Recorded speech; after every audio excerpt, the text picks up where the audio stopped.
Hi everyone, welcome to today's live session. Let me see who wants to hang out with me today. I am going to talk about, basically the cost of ignorance. A lot of times what you don't know, what is it costing you? And this can be applicable in pretty much every area of your business. Melita, thanks for joining. This can be applicable in every area of your business, whether it's marketing, taxes, finances, client acquisition, every single area of your business. The cost of ignorance, can cost you some money. And the question more is, how much is it costing you?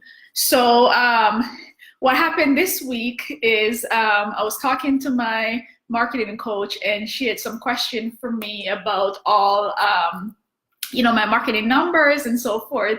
And I realized that I had to be going all these different places to go get that information in order to answer some of the questions and so forth. And it was like, I think to myself, girl, you better get this together, because I had just a flashback of some of the conversation that I may have with clients and so forth when it comes to them keeping track of their numbers when it comes more to their financial life.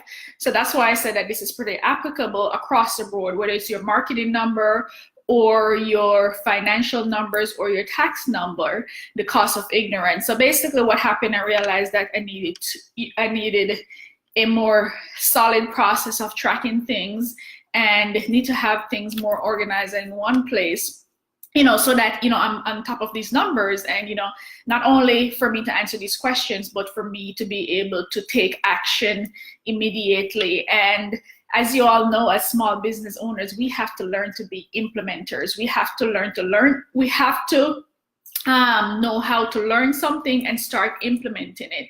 And that's what's going to set us apart and help us to basically grow and improve in our business. So for today, I have 3 points that I'm going to share with you regarding things that you may not know about taxes that may be costing you, and share with you some things I've observed over the years of working with small business owners. Hi, Nicole. Thanks for joining. And the first thing that I would say is people often leave their taxes or their numbers up to their service provider. And yes, your service provider should be the one who do, all the, heavy lifting, get the numbers together and so forth. But you have to be aware of your numbers. And like in my example, I had to be aware of my numbers to report it. I didn't leave it up to my coach or, mentors or so forth to know those numbers, because I have to know those numbers so that I can ask the appropriate questions. I have to know what metrics I'm trying to meet, so that if things are not lining up, I can go back with question. Same thing in your business financial life. So whether it's taxes or your margins or anything like that, you have to know what your goal is. For taxes, how much money you're trying to save. So it could be simple as how much money you're trying to save. So if you're leaving everything up to your service provider, different people have different, know different things. Different service providers have a different range of knowledge. So if you're leaving everything up to them, how do you know that you're getting the best, deduction, you're getting the best deal? So what I would say here is just always to seek information. If you're looking to save money, you have to start seeking information to make sure that everything is correct. The other thing that I'll share also is, one simple thing is to know how to read your return or your numbers. Yes, no one wants to look at a tax return form. But if you look at it in a more digestible way, like basically look at, how much your income is and how much your expenses is, you can just see that that's on there, your income, your expenses, and how much tax it calculates. So if you're pretty much aware of what your numbers should be, and you take a look at it, you can pretty much spot things that are not supposed to be in there. You can pretty much spot areas where you don't think that you're getting deduction, because I can tell you, like, a lot of taxpayers think that they're getting certain deductions and they're really not. They may either provide information to the person who's preparing their return or something like that and think that it's all covered, but if they knew how to look at their return and just learn how to add your revenue minus all your write-offs, then they will know that things didn't add up and that they basically paid more in taxes. So it's as simple as your income and your expenses. That's all that's on your tax return. Your income, your expenses, and how much tax you may be getting back, and or how much you may be paying. And just knowing those basic numbers will trigger questions in your mind. It will help you to know what questions to ask. I can tell you that my best clients are the ones who pretty much challenges me every day. They ask a lot of questions and let me have to think about things that sometimes some of the questions I get, I've never, no one I've ever asked me those questions before, and I have to find an answer for it.